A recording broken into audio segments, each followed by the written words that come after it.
Hi, I'm Ryan Szymanski, curator for Battleship New Jersey Museum and Memorial. A surprisingly common question I get asked is, how stealthy could you make an Iowa-class battleship? And, well, the short answer to that is not very stealthy at all. These ships reflect a tremendous amount of radiation. Back when they've got all their systems on, they're emitting a ton of electronic signals. Very easy to find an Iowa-class battleship that's operating under full power, blah, blah, blah. Even if you're doing some sort of, what if we brought the ships back and we removed the entire superstructure and replaced it with something stealthy like Zumwalt has? Even then, the gun turrets are slab-sided. They're going to reflect electronic signals right back. The hull, slab-sided, it's going to reflect stuff right back. And if you're changing the hull or the gun turrets of the ship, just buy a new battleship and design it like the Zumwalts, except make it work. And it'll be stealthier. Even though that's the short answer to a short question, you guys know me. There's a longer answer here. Iowa-class battleships can operate nearly invisibly in a war zone. How do they do that? What does that look like? So, the Navy has a condition that's called EMCON, emissions control. Essentially, if you turn off all the electronic signals that the ship is putting off, suddenly it becomes nearly impossible to detect that ship, passively at least. If you turn on your radar, you can still see that ship, but then the thing that you're illuminating can also see you because of their passive systems. Iowa-class battleships, particularly in the 1980s, when they were participating in a bunch of the fleet exercises, New Jersey pretty famously participates in several of the PAC-X's, or Pacific Fleet exercises. And so they tested just how well these ships can hide in the middle of the ocean. They even did it under, I won't say wartime conditions, but Cold Wartime conditions. So, what are some signals that can give your ship away? If you transmit a radio signal, you can use radio direction finding to pinpoint where that signal's coming from. If you transmit a radar signal, which is very similar, you're bouncing a signal out, it hits another thing, comes back to you. Well, the other thing can detect that it's being hit with that radiation, and so it knows that it's been seen, and it can, again, radio direction find, see where you're coming from. A lot of this is what's done by our ECM system over here in the corner. The spooks over in SSES, Ship Signals Exploitation Space, are also doing a lot of this. You can not only figure out what direction the ship is coming from or even how far away it is, but you might even be able to narrow it down to the class of ship and the specific ship in general. So, for example, only certain types of ships have an SPS-49 air search radar, for example, like the one I'm sitting at right here. So if, say, we're detecting an SPS-49, then we know it's another capital ship. That might be Missouri, which frequently participate in these exercises with us, or it might be one of the aircraft carriers. If we aren't detecting also an SPS-48 air search radar, then it's probably not one of the aircraft carriers.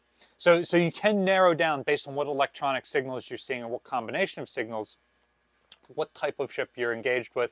And it's one of those classified things, but I've even heard rumors that you could, based on signals and frequency and things like that, there were ways to even determine what specific ship it is that you're tracking. Whether that's true or misinformation, I'm not sure. But at least the heart of the idea, figuring out where an enemy ship is and narrowing down what it is true.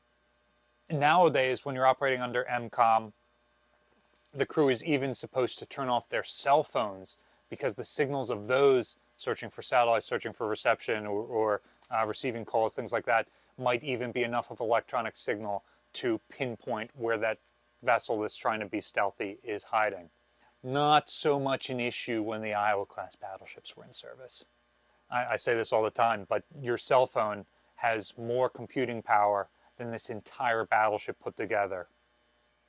Even with all these cool screens with all their buttons and things that make them look really high-tech, your cell phone blows this ship out of the water technologically. During a number of exercises, the Iowa-class experimented with shutting down all of their signals. Go into radio silence, turn off all of your radars.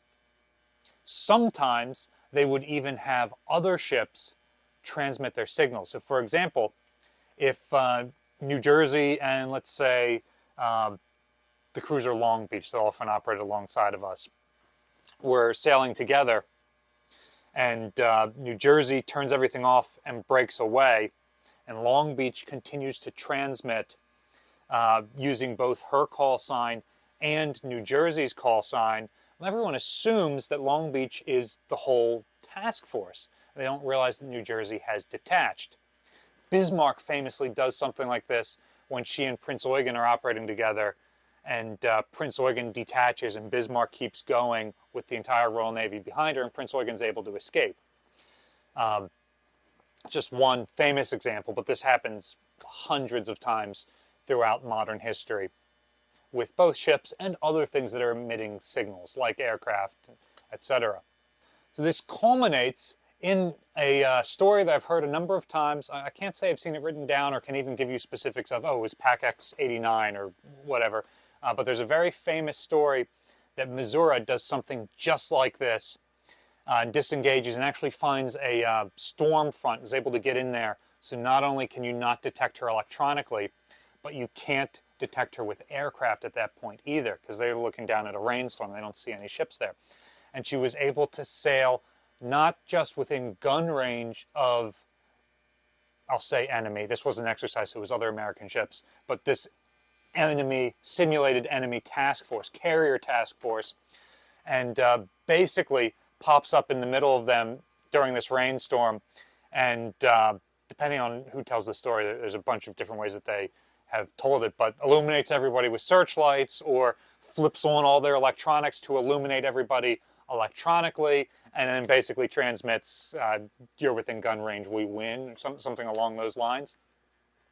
So that shows that even a ship the size of an Iowa-class battleship, even facing more modern ships like Aegis cruisers and destroyers escorting a carrier battle group, even with aerial reconnaissance, can, in the middle of the big blue ocean, sneak up on an enemy fleet. And if she had have been in that situation in an actual wartime scenario, her guns would have eliminated that fleet in short order. And there was nothing that they had that could have put much more than a scratch in her paint. New Jersey does something like this as well. She is sent to operate in the Sea of Oshkosh, often nicknamed during the Cold War the Bear's Backyard, because that was believed to be sovereign Soviet water. It's obviously in international waters, but because it's surrounded on three sides by the Soviet Union, with the Russian coast and the Kamchatka Peninsula right there, it really was a Soviet swimming pool. And their Pacific Fleet could do exercises there relatively safely, and they have all the air bases there and all their shore-mounted electronics. The problem is when you're trying to not be seen yourself, you don't have radar on to see enemy ships that might be around you. And so many of these Russian ships conducting exercises there are not running their electronics. New Jersey and Battle Group Romeo are sailing, doing whatever their exercise is. New Jersey breaks off, and the rest of the battle group continues to transmit it as if she's still there. So remember that concept from earlier before.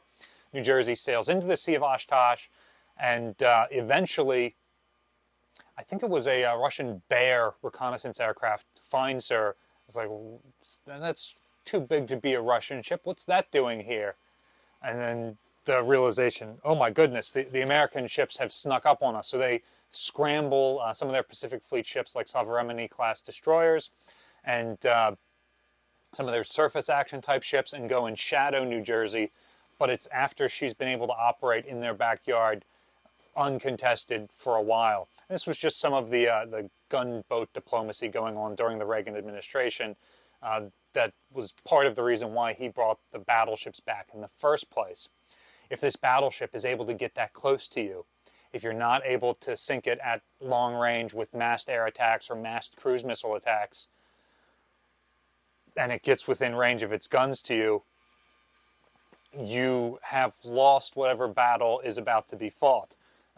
Even if you manage to do significant damage to the battleship eventually, she's going to inflict significant damage to you in return. And so, the conclusion of this video is, while not stealthy, there is nothing stealthy about an Io-class battleship. There's no emissions-absorbing material on these ships. There's no specific angles designed to reflect radio or radar waves. These ships can still turn off all their electronics and go nearly invisible unless you're directly looking at them with an aircraft or a satellite or something like that. And there's a finite number of those out there. There's a big ocean and a finite number of assets that can detect enemy ships. So these ships did have some success at being stealthy when they needed to be, but they were also used to be not stealthy, which is maybe even more of their strength. For example, during the Gulf War, Missouri and Wisconsin are basically paraded up and down Falaka Island to convince the Iraqis that if these two huge, untouchable assets are being deployed here, that must be where the main attack is going to come. So they redirect a lot of their troops to face that, and then the main attack comes from the desert instead of from the coastline. And that was in the battleships were entirely a diversion, and it worked perfectly. That's great in a sea like the Persian Gulf, where it's too small to disappear. So you want to put a billboard on and be like, I'm right here, look at me. Don't worry about what's going on behind you. Look at me, I'm a big threat. And then eventually, even knowing that they were there, Iraqi soldiers were still surrendering to the battleships operating 20 miles off the coast. So you can be stealthy. You can also play to your strengths and be the bully that these ships were designed to be. What's your opinion of stealth technology? Some of the stealth aircraft that we've built look really, really good, but many of the stealth ships that we've built, like the Zumwalts, do not. What are your thoughts on those visual aesthetics? Let us know in the comment section down below.